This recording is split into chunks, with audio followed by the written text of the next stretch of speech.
Колешке Лолита, внимателно го слушав вашето излагање и она што би сакала навистина да ве прашам после вашето завршување е дали навистина сте убедени во она што го зборувавте.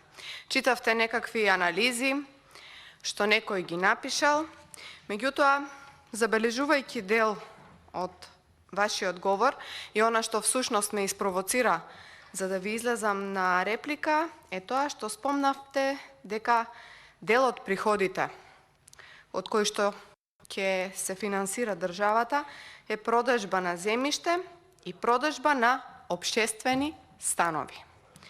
Сега, колешке, од прва, бидејќи навистина сум запознаена со оваа област, кога станува збор за домувањето, особено јавното предпријатие или акционерското друштво за стопанисување стамбен и деловен простор, знам каков е фондот на општествените станови во Република Македонија и од прва помислив дека можеби станува збор за некаков лапсус.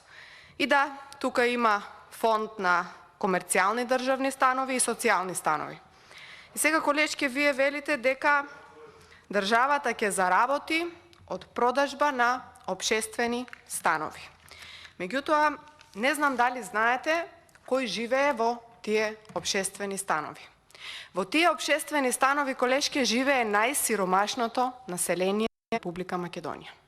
Население кое што граѓани на оваа држава, еднакви по сите права и обврски, кои што години наназад не успеале да си ги откупат становите, кои што се, верувајте, по багателни цени, заради тоа што кога ќе решат да склучат договор за купопродажба, имат 60% дисконт на цената која што е цена на чинење, односно пресметка за цената на чинење на станот по методологија која што утврдена согласно закон. И сега, колешке, во овие општествени станови, верувајте, живеат луѓе кои што не можат да ја платат нивната кирија. Кирија која што изнесува од 800 до 1000, 1200, 1300 денари месечно. Тие не можат да ја платат основната кирија, се тужиме со години за неплатени кирии, на истите се пресметуваат камати и кога поднесувавме барање за пакетите истите да бидат опфатени, за да бидат ослободени од плаќање на кирија, вие, членовите на оваа комисија, за жал, немавте слух. Односно, не сакавте да слушнете за нивните барања. И сега велите ќе ги продаваме општествените станови. Општествените станови, колешке, може да ги користат граѓаните кои што имаат решение дека работеле во некоја фирма од кој знае пред колку години, кои што имаат решение, имаат договор со акционерското друштво и тие секогаш во било кој момент согласно закон можеа да ги откупат општествените станови. Дали паушални се ваквите зборови кои што ги кажувате или всушност знаете колкав е фондот на државата на овие вакви станови? Да, овие станови се во стари згради, без основни елементарни услови за живот и луѓето таму живеат во субстандардни услови. Меѓутоа, еве, очигледно некој правил некаква анализа и решил дека истите ќе ги продава и државата сега ќе заработи и ќе ги буста приходите за да може да направи евентуални понатамо капитални расходи. Меѓутоа, колешке, јас морам, бидејќи најчесто не повикувате дека парафразираме или зборуваме некакви бројки и цифри кои што не се точни, еве јас ќе прочитам еден податок од Евростат дека секој трет македонец е под ризик на сиромаштија. Токму таквите луѓе кои што се во највисок ризик од сиромаштија живеат во овие станови. Тие, колешке, немаат пари да го поминат месецот, да купат основни намирници за своето семејство, немаат пари да се затоплат оваа зима, особено сега кога ќе се покачат сметките за струја, ќе немаат пари да си ја платат струјата, половина се веќе исклучени, односно немаат струја, и вие мислите дека од тие станови ќе заработи државата? Јас ќе ви кажам дека тоа е или некаков лапсус, или некој направил некаков превид, бидејќи овие луѓе немаат пари да ги откупат становите. Да, становите можат да бидат откупени и на рати, меѓутоа од ова приходи државата не може да има. Не постои начин да има. Кога велиме дека паушални податоци вие кажувате, тогаш навистина го мислиме тоа заради тоа што еве располагаме со одредени други податоци. Значи, според Евростат, стандардот на македонските граѓани паѓа, а сиромаштијата расте. Тоа не се наши зборови, Евростат има констатирано. Кој трет граѓанин не бил во можност соодветно да го затопли домот или да обезбеди соодветна храна или да си дозволи еднонеделен одмор надвор од домот, и изјавила претседателката на Македонската платформа против сиромаштија. Месото скоро и да го нема на трпезите на повеќе од 35% од населението. Оние што имале малку, сега имаат уште помалку. Веќе не зборуваме за квалитетна храна, туку за една категорија која што е под достоинствени услови за живот на граѓаните. Лепна маса не е доволен и соодветен индикатор дека некој има што да јаде. Значи, ковид пандемијата си го направи своето, меѓутоа и допрва кризата која што доаѓа со енергетиката, за која што за жал во овој буџет гледаме дека воопшто немате наменети средства, ќе го дотолчи нашиот народ. За жал, вие не сте мислеле на истото, туку еве сте решиле да излезете и да го браните буџетот со одредени проекции, кои што според мене, според нашите колеги, меѓутоа и според граѓаните на Република Македонија, кои што не знаат како да го поминат месецот, навистина нема логика. Бидејќи сите овие фалби кои што вие ги искажавте од оваа говорница, меѓутоа тоа не е лично само за вас, туку и за сите други колеги, ги искажавте, не гледаат нашите граѓани никакво подобрување во начинот на живот. Напротив, граѓаните се уште посиромашни од кога и да било.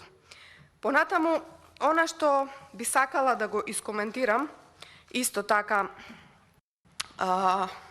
врз основа на документ, бидејќи не би сакала да зборувам за цифри, граѓаните на Република Македонија знаат да судат правилно.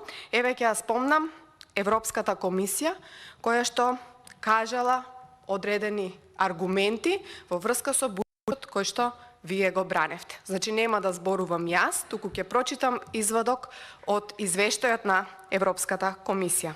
Економијата закрепнува, но опоравувањето кај јавните финансии ќе се пролонгира. Европската комисија со критики за растечкиот буџетски дефицит кој големува и јавниот долг на државата. За нив е нејасен начинот како владата планира да ги намали буџетската дупка, која достигна 5,6%, а оптималното ниво е 3% од БДП. Загрижува и јавниот долг, кој во моментот изнесува 64%. Јавниот долг не треба да биде поголем од 60%, вели Европската комисија, не ние. Ако долгот е голем, земјата мора да има програма каде постепено ќе се намалува. Дали видовме некаква програма? Видовме многу програми. Секој 6 месеци правите некоја нова програма со која со гумичка ја бришете таа претходната која што ја имате донесено. Меѓутоа, конкретна програма како ќе се справиме со сиромаштијата во државата, конкретна програма како ќе се справиме со енергетската криза во државата. Не видовме никакви идеи. Никој не излезе овде овие денови, не сакам да зборувам паушално, меѓутоа никој не излезе овие денови да каже што ќе правиме долгорочно, за да можеме да направиме навистина големи промени во енергетиката во Македонија, за да во иднина ги немаме истите овие напластени проблеми, и што ќе направиме сега во моментот кога гледаме дека за неколку месеци од денес граѓаните нема да можат да ги надмират основните сметки за струја. За да не зборувам за фирмите кои што не знаат, дури се мислат, во недоумица се, дали од први ќе затворат да работат, бидејќи троструко, значи по 300% ќе се накачи нивната висина на сметката за струја која што ја плаќале досега.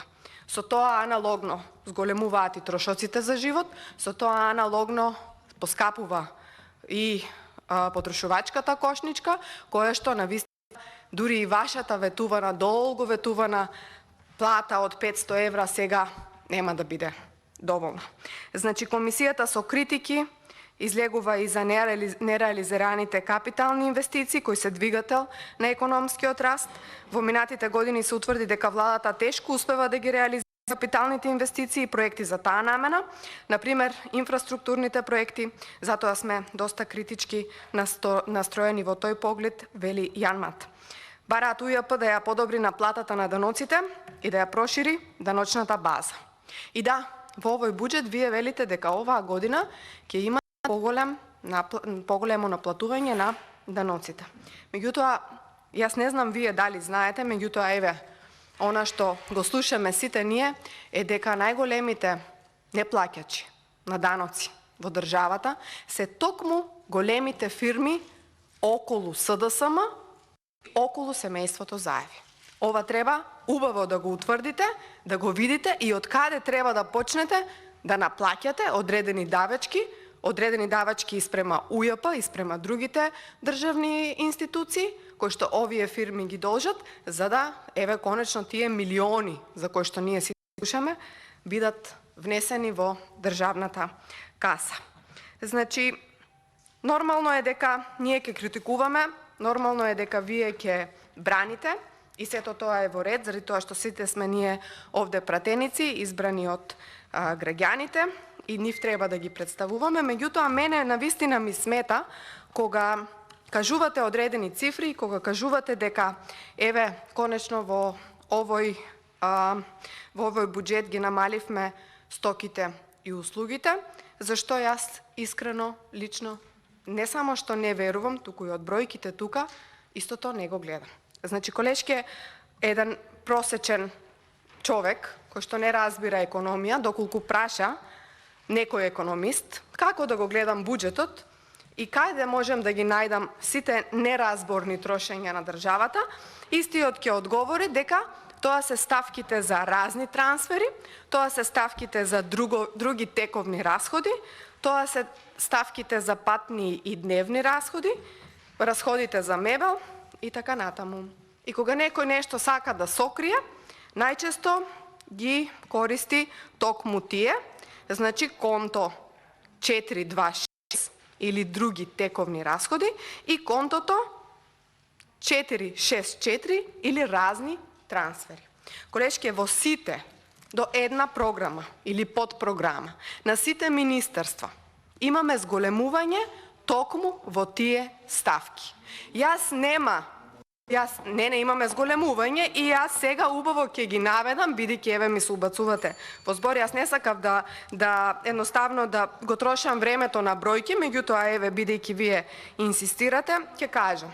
Еве на пример претседателот на Републиката на ставката за разни трансфери оваа година можеби нема некакви поместувања. Меѓутоа има поместувања во договорните услуги.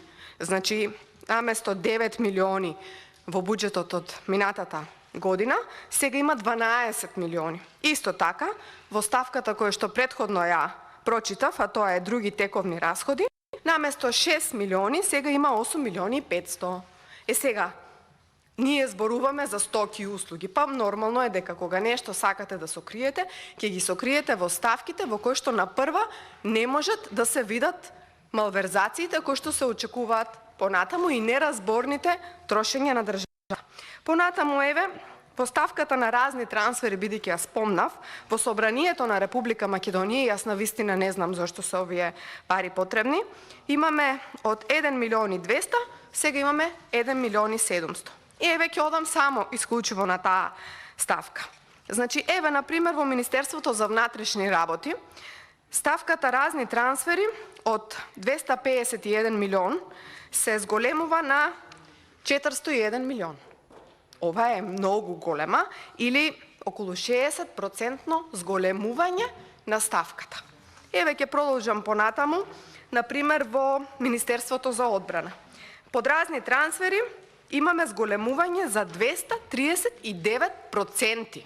Или од 106 милиони, сега се зголемува на околу 360 милиони денари.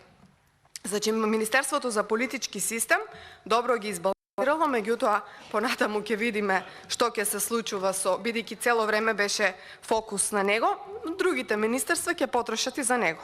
Значи, Министерството за правда на разни трансфери од 9 милиони денари сега зголемил на 15 милиони денари.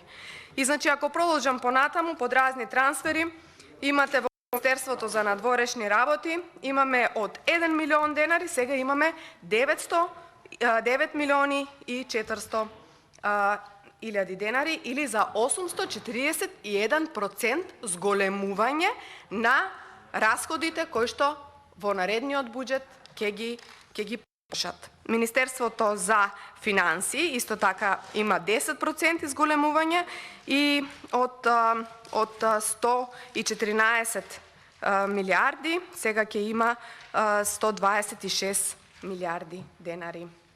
Значи, да не ги бројам и да не ги оптоварувам граѓаните на Република Македонија со цифри, оно што би сакала да го кажам е дека како што други трансфери имате зголемување, позната е вашата влада со други трансфери, трансфери правите и тука во собранието, со пратеници, трансфери правите во едно нешто за да се одржите барем еден ден повеќе на власт, меѓутоа ова повеќе нема да ви користи за ништо.